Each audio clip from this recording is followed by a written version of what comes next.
É que a mentira nós podemos contrariá-la. E o silêncio.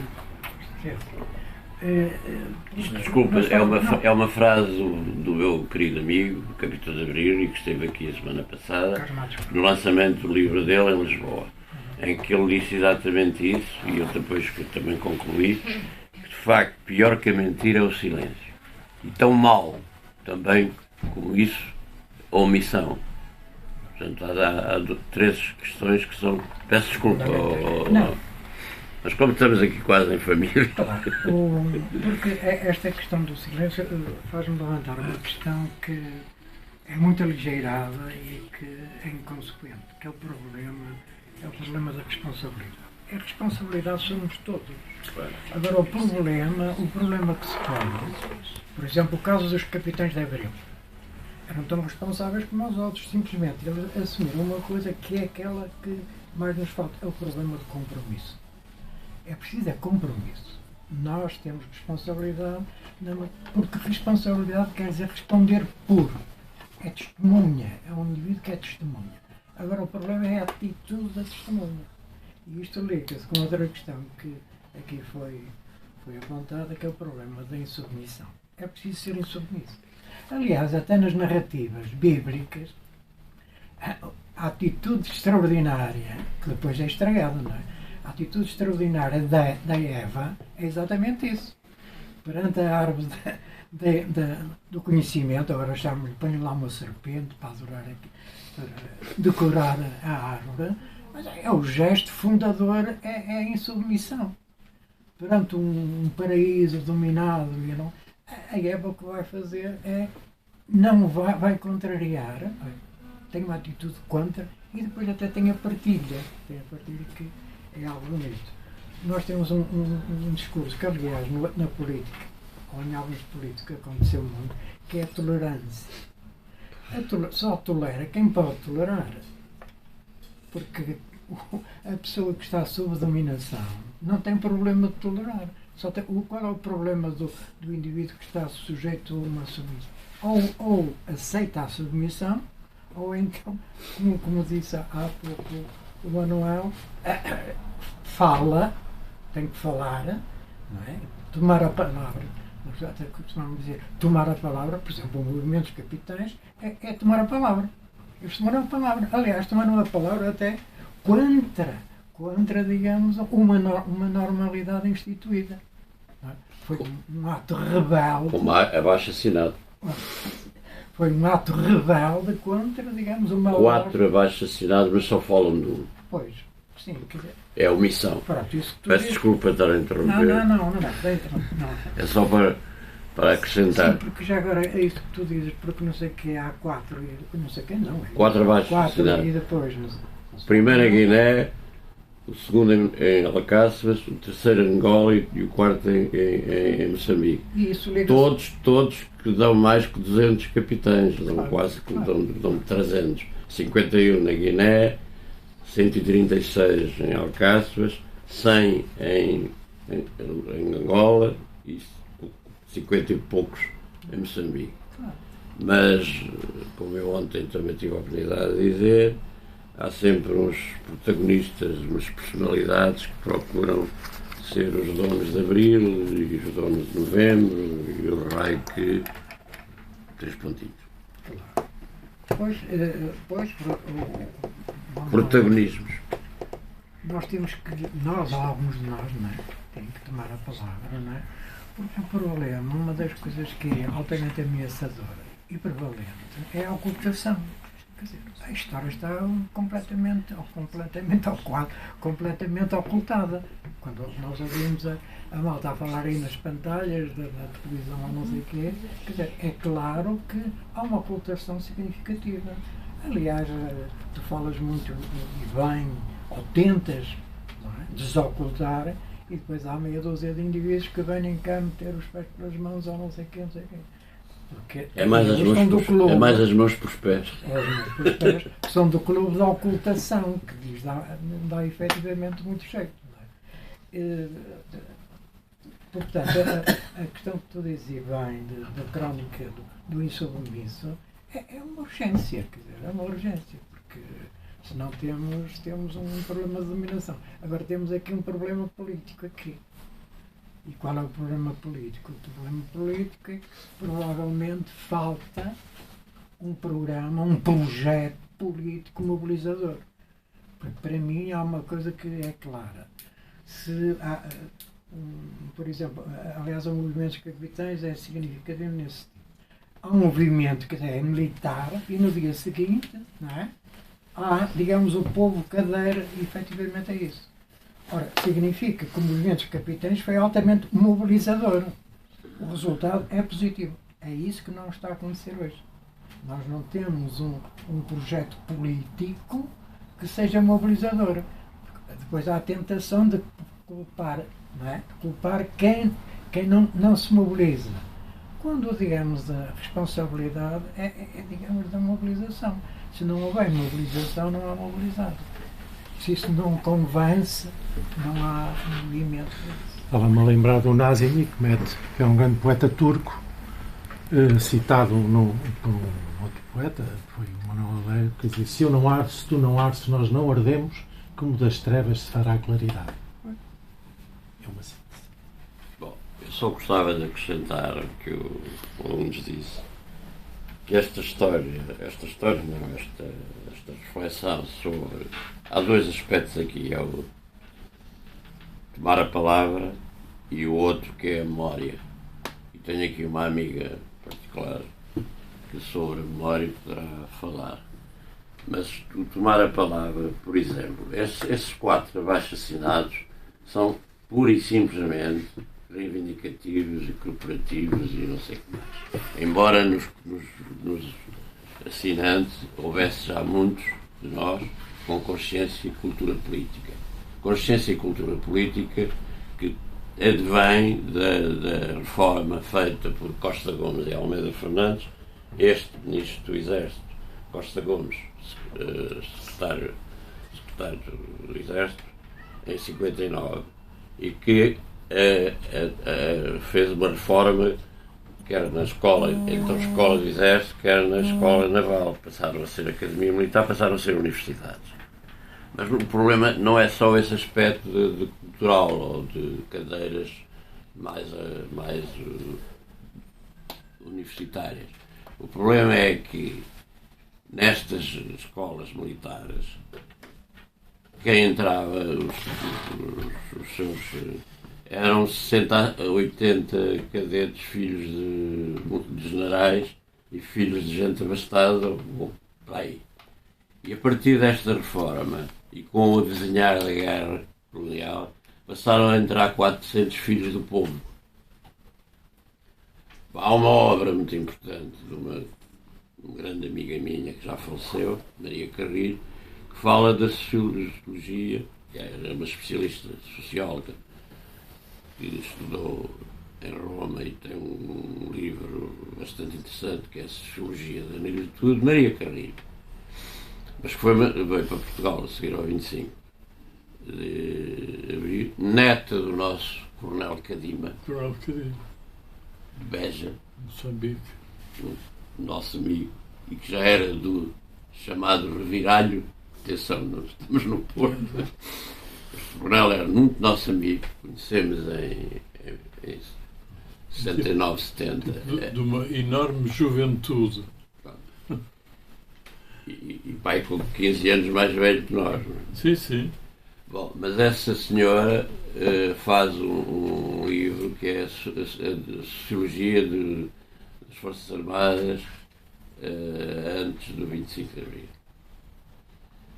O que permite uma certa democratização, no bom sentido, democrático, dos oficiais que foram para a guerra. Esta combinação de circunstâncias ajudou-nos a ter a consciência que faltava.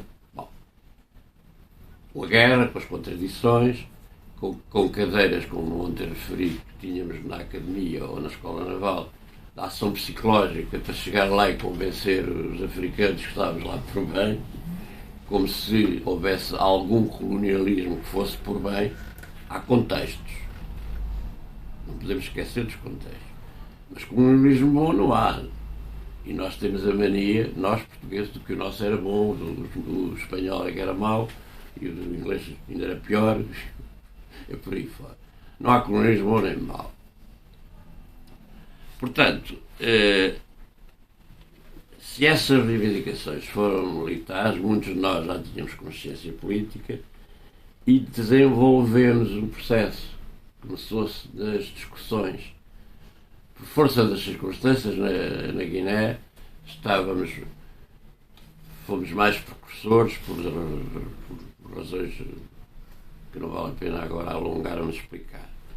Em Portugal andou-se a partir pedra muito, quer dizer, os 136 capitães de alcóceras e os que iam e voltavam, porque atenção, estando em comissões de guerra, está-se 2 anos lá, um cá, mais 2, então, portanto, o Hotel e o Salgueiro Maia fomos nós da comissão de capitães que os fomos buscar para o nosso, e são dos assinantes do documento reivindicativo e de protesto recebido pelo Marcelo Caetano. Ficou muito incomodado e diz isso no seu livro de depoimentos que escreveu no Brasil. Quando recebi o abaixo assinado dos capitães de Guiné, fiquei muito preocupado. Lá tinha as suas razões. A partir daí há o problema de dar a palavra e há nesta história um facto extremamente pouco conhecido. Lá está, pouco conhecido, que é o do Tenente-Coronel Luís Ataíde Vanazol, que em 24 de novembro de 1974, numa reunião de 40 capitães do Exército só, nós na Guiné já tínhamos Exército, Marinha e Força Aérea em outubro de 74. 73, enganei-nos, mas 74 já tinha vindo de 25. Obrigado, certo, agradeço. 73. No continente.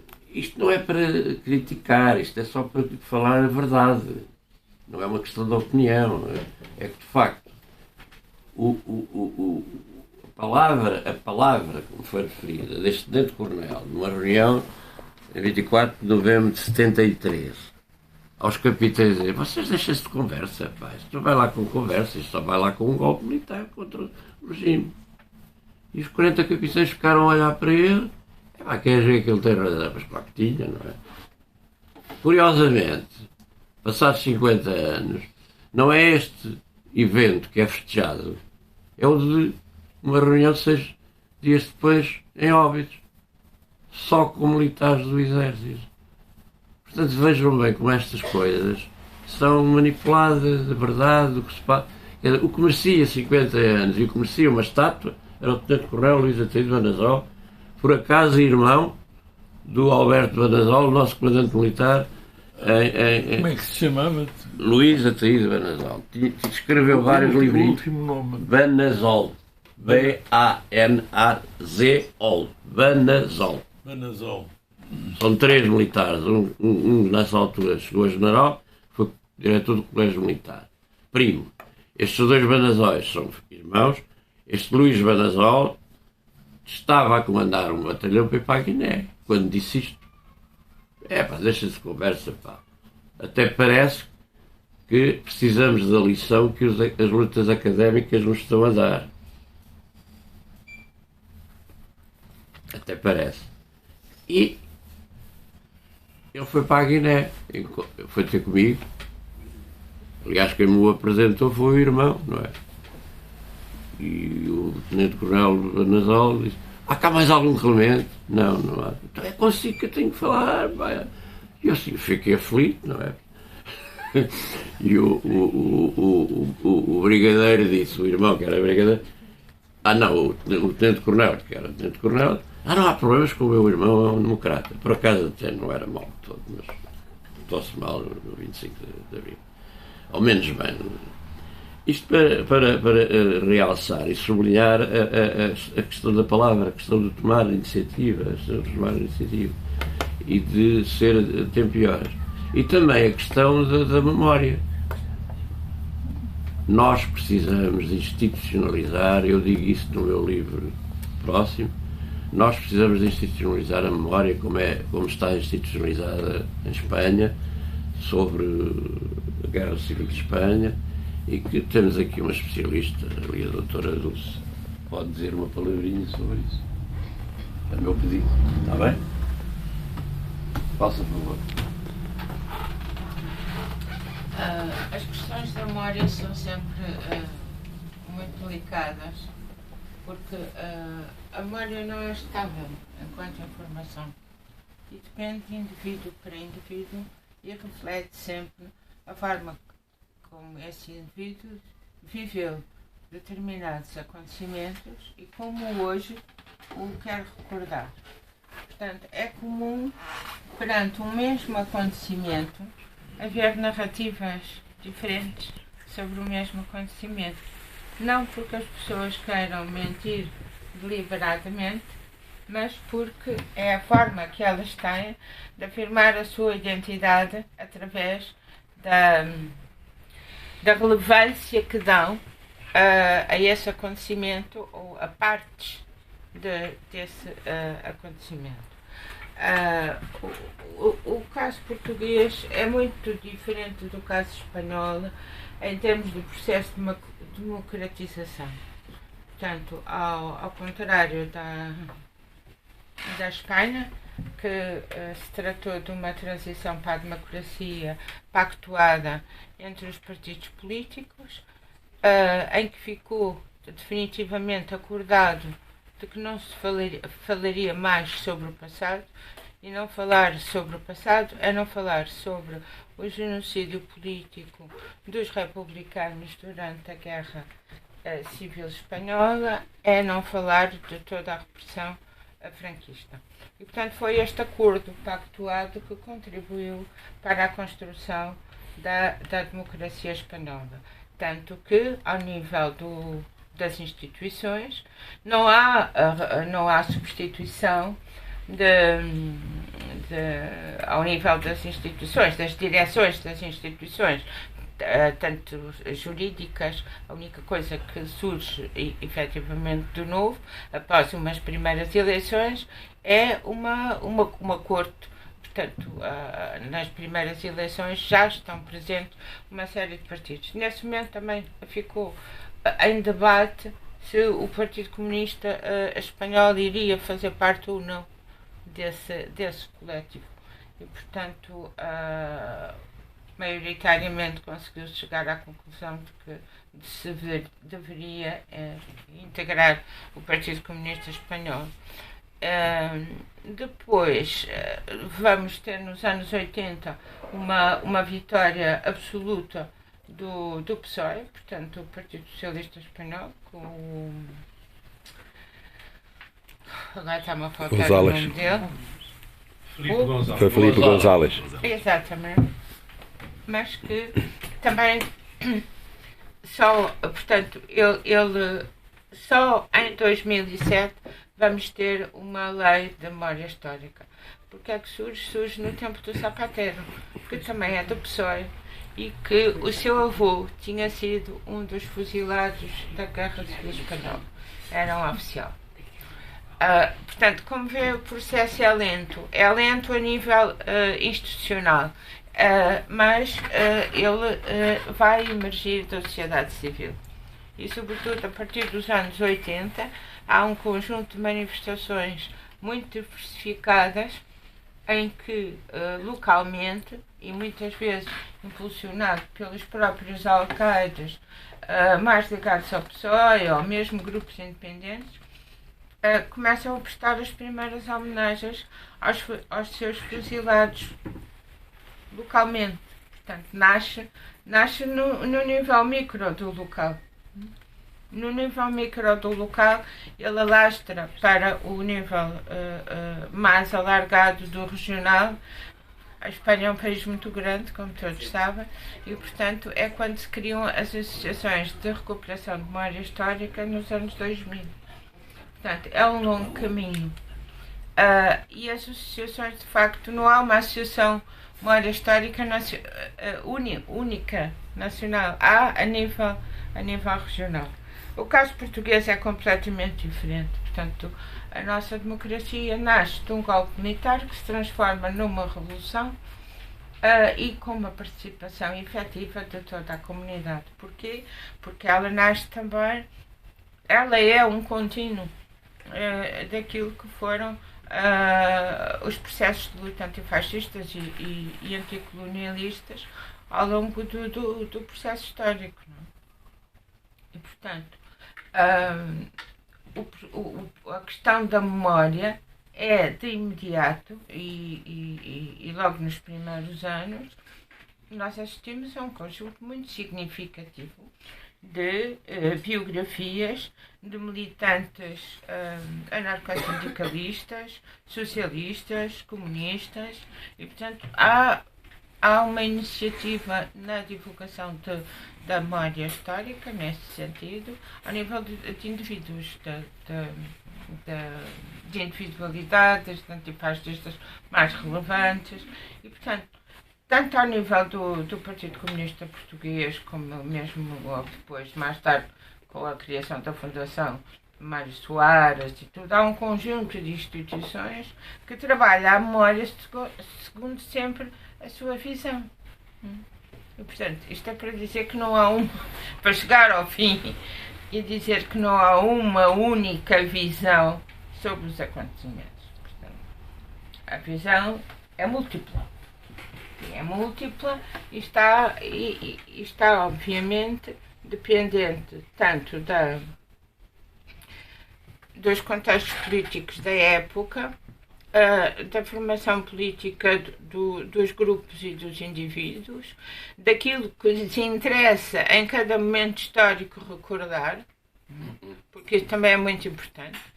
Porque é que vamos homenagear agora fulano e porque é que não homenageámos esse fulano há 30 anos atrás? Porque é que é agora? Porque há um contexto, há um conjunto de circunstâncias que permite e valoriza essa mesma celebração. As celebrações e as homenagens são fundamentais para a construção daquilo que se chama a memória pública das sociedades. Portanto, é através do processo de comemorativo e comemorativo dos grupos, ou sejam feitos a nível institucional, ou sejam feitos a nível político ou partidário, que consolidam a passagem de uma memória que foi construída. De qualquer forma, portanto, a memória é sempre uma construção. Relativamente às comemorações dos 50 anos do 25 de Abril, não poderia haver, sem dúvida nenhuma, uma maior diversidade se pensarmos dos elementos que estiveram envolvidos, o curso que esses próprios elementos fazem ao longo do processo histórico, e como é que hoje eles constroem a sua narrativa. Assim, temos muitos que estão mortos, e eles já não vão falar, mas há vivos que fazem questão de falar pelos mortos. O caso Salgueiro Maia é um dos exemplos mais significativos de como os vivos começaram a falar sobre uma pessoa que tinha morrido.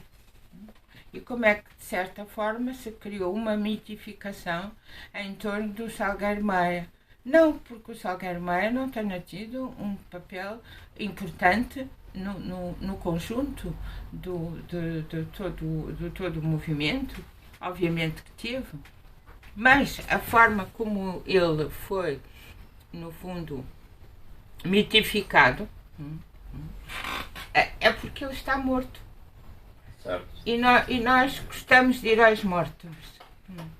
Acho que Portugal tem um bocado esse sentido. O herói morto não incomoda, não questiona, não cria problemas. Está morto. E, portanto, toda a construção, todo o discurso sobre ele pode ser muito diversificado. O pior são os vivos. Esses é que são uma chatice.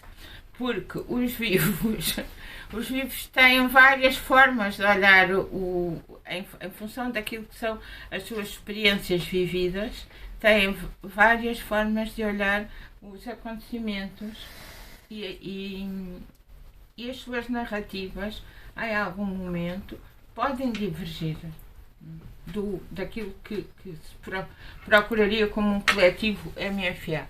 O coletivo MFA começou a fracionar-se muito cedo. Portanto, começou-se a fracionar em grupos logo nos anos sobretudo em 75. Isso é absolutamente claro. A forma como se criou os hotelistas, os gonçalvistas, os spinolistas e depois os outros. E é muito interessante porque nós não temos trabalhos de vários colegas investigadores sobre gonçalvistas, spinolistas, hotelistas. Não temos sobre os outros. Saudosistas. Os outros, não. Não são os saudosistas, também. São os outros. E quem são os outros? Os outros é todo um coletivo de militares que, sem se assumir claramente num grupo ou noutro, pode movimentar-se entre eles em função dos seus interesses ou determinadas circunstâncias. É um pouco os resultados eleitorais em Portugal. Portanto, há eleitores que circulam entre o PSD e o PS, em função das circunstâncias, são os outros. E são esses outros que contribuem decisivamente para criar uma massa que lhe releva um determinado acontecimento. E esses outros estavam lá no 25 de novembro de 75. Se me permite, só porque num ponto ou no outro não convirjo absolutamente consigo, por alguma relativização da memória, mas lembro que é fundamental a busca da verdade histórica. A busca da verdade histórica. E desse ponto de vista, há mais do que os rótulos sobre uns e outros, que às vezes são divisões artificiais, são rótulos que se colam e que nem correspondem à substância dos problemas e à razão das divisões. Um grande jornalista português, Ribeiro Cardoso, recentemente, depois de um livro que escreveu, que é o 25 de novembro e os mídias estatizados,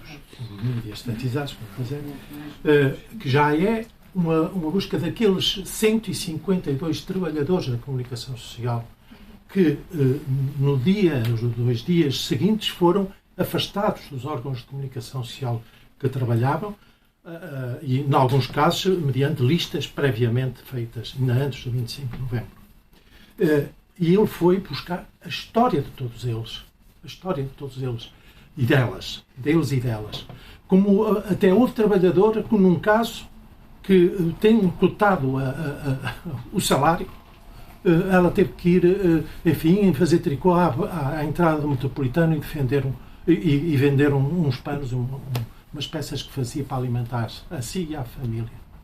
E tivemos aqui um exemplo, aqui há dias, aqui na Unicep, a presença de um oficial, na altura capitão, hoje é coronel General de Pardal, a quem, sem ter cometido nenhuma falta, nenhum ilícito, nada é possível apontar, todavia, aqui o comandante da região, na altura, Brigadeiro Pires Veloso, mandou apresentar na direção da Arma de Infantaria, mas durante 16 meses não recebeu um salário, com mulher e 4 filhos.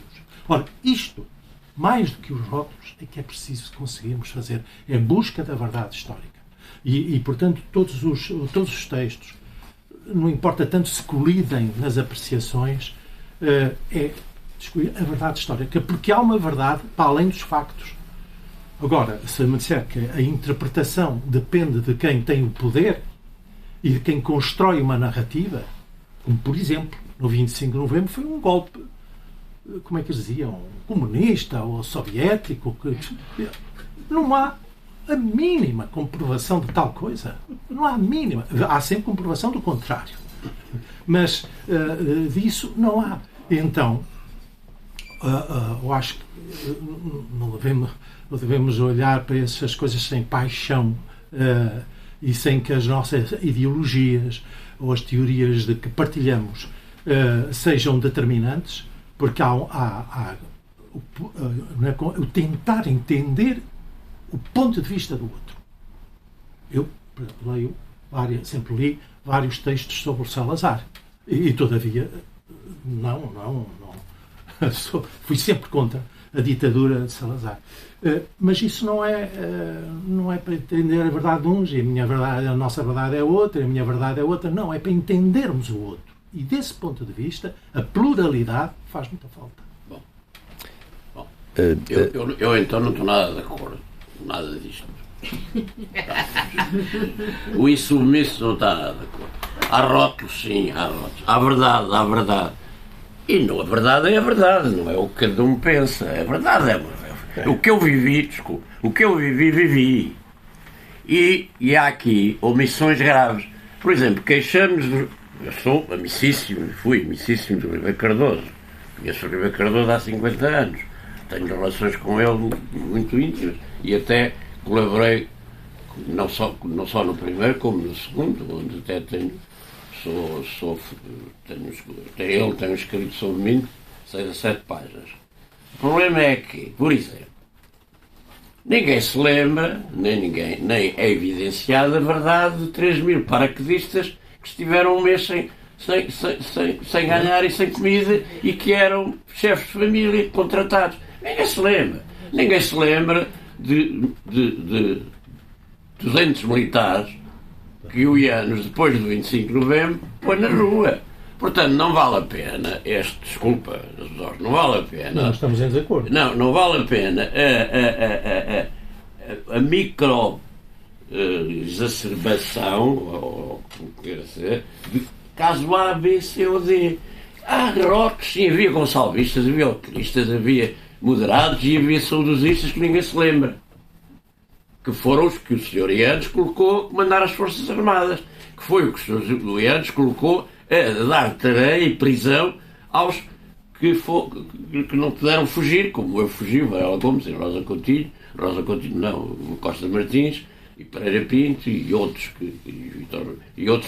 que não nos apresentámos. Portanto, há uma verdade e há necessidade de buscar a verdade, falar da verdade, porque não é uma questão ideológica. Tudo é ideológico, todos temos direito à nossa opinião e à nossa ideologia. Ninguém está a pôr isso de parte. O problema é que, como se relata a verdade? Quem relata a verdade? Daí a necessidade de se buscar quem viveu as coisas e as relata.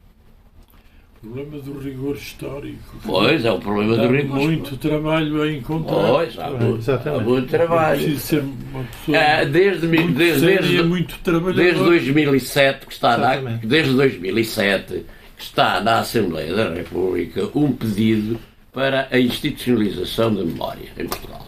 Desde 2007. Está na gaveta. A instituição? Da memória. Da memória. A instituição da memória.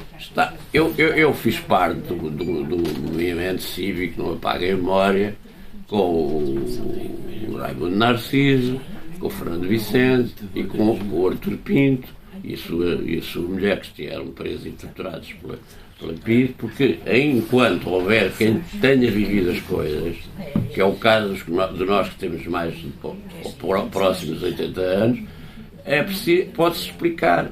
Porque depois é evidente, e como disse a doutora Dulce, os mitos sobre quem falar. Eu conheci muito bem o Costal Guimarães, o Hotel e os Inês de Almeida, falecidos. Conheço muito bem, sei a história dela, e não é preciso beliscar na sua coragem e na sua ação, feita de diversos modos.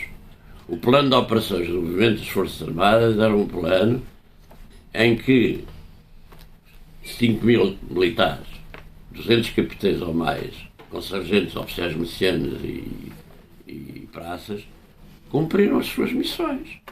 O Salgueiro Maia cumpriu a sua missão. Foi um homem corajoso, mas cumpriu a sua missão. Desculpem eu dizer isto não é herói, é homem de coragem. É homem de coragem. Cumpriu a sua missão. Teve a circunstância feliz de, depois de cumprir a sua missão e enfrentar com coragem o idiota do brigadeiro que por uma falta de ação de Jaime Neves, que devia ter ocupado como missão naquela noite Lanceiros 2 e Cavalaria 7, foi chatear, passo o termo, o Salgueiro Maia. E aí há outros dois heróis que estavam do lado do outro, que é um cabo e um alferes marciano. São Maior e o cabo foram agraciados 48 anos depois, 47 anos depois, na mesma altura em que eu também fui, como grandes oficiais da Ordem da Liberdade. Portanto, são homens de coragem. Coragem, por exemplo, teve também o Costa Martins, que sozinho ocupou o aeroporto, enganando quem estava lá, porque a Escola Prática de Mafra andou perdida em Camarate, com as viaturas não passava pelas estreitas vielas de Camarate, e o Costa Martins sozinho, olha, está ocupado, tem as tropas todas ao lado, acabou, aquela malha ficou toda feliz, e sozinho. Portanto, há vários fatores destes. Agora, voltando a esta questão do movimento cívico, não apaguem a memória que nós construímos em 2000, fundámos em 2005, começou-se a trabalhar nisso, fomos pedir inclusive ao António Costa o Aljube, que hoje é um centro de não apaguem a memória, a prisão do Aljube em Lisboa, onde está a Associação Movimento Cívico Não Apaga a Memória, existe, está oficializada, e os pedidos para que haja uma institucionalização da memória estão na gaveta. Em Espanha há vários, mas há vários, existem, estão institucionalizados, até por uma razão que a doutora Dulce não quis recordar, é que de facto na Guerra Civil de Espanha muitos dos fuzilados e expropriados eram de gente com dinheiro. Em Portugal, ainda que houvesse elites que também foram maltratadas, normalmente foram camadas muito menos abastadas que foram vítimas do fascismo. Portanto, os descendentes das famílias com algum poder económico e influência em Espanha conseguiram trabalhar melhor nesta questão da memória. Certo? Peço desculpa, celebramos hoje na Unicep o dia de Zamenhof, criador do Esperanto, que fez ontem anos que nasceu, e está um grupo de esperantistas que se junta a nós. Temos de estar no restaurante há 1 hora. Só um apontamento, mas muito rapidinho. Eu não quero ocupar. Tem de ser mesmo muito rápido, senão não chegamos a tempo e o restaurante... Eu queria chamar a atenção que, ao considerarmos a história como uma ciência, não é? Claro que há uma narrativa na medida em que faz uma descrição, mas outra coisa é a ocultação. Quer dizer, o Manuel há pouco trouxe-nos o testemunho que há 4 abaixo-assinados. Quando se diz que há só um, não é um problema de opção histórica, é de facto um problema de ocultação. Claro, está certo. E aqui temos que distinguir isso. Nós podemos fazer as narrativas que quisermos. Aliás, a ideologia depois, como tu também apontaste aqui, foi outros. Mas a história como ciência é contra exatamente a ocultação. Exatamente. Porque é uma narrativa de conveniência. Peço desculpa, devia dar a palavra agora, só que temos mesmo de ir embora. Era só por causa da questão daquilo que é debatido como objetividade histórica. Só um minuto, temos de ir embora. Há historiadores que todos os seus trabalhos partem só de fontes escritas, porque acham que a fonte escrita é a fonte credível. Eu pergunto, se alguém fizer um trabalho sobre a repressão fascista em Portugal e consultar as fontes escritas da PIDE, pode fazer um trabalho objetivo? Não. Muito obrigado. Temos de ir. Muito obrigado. Eu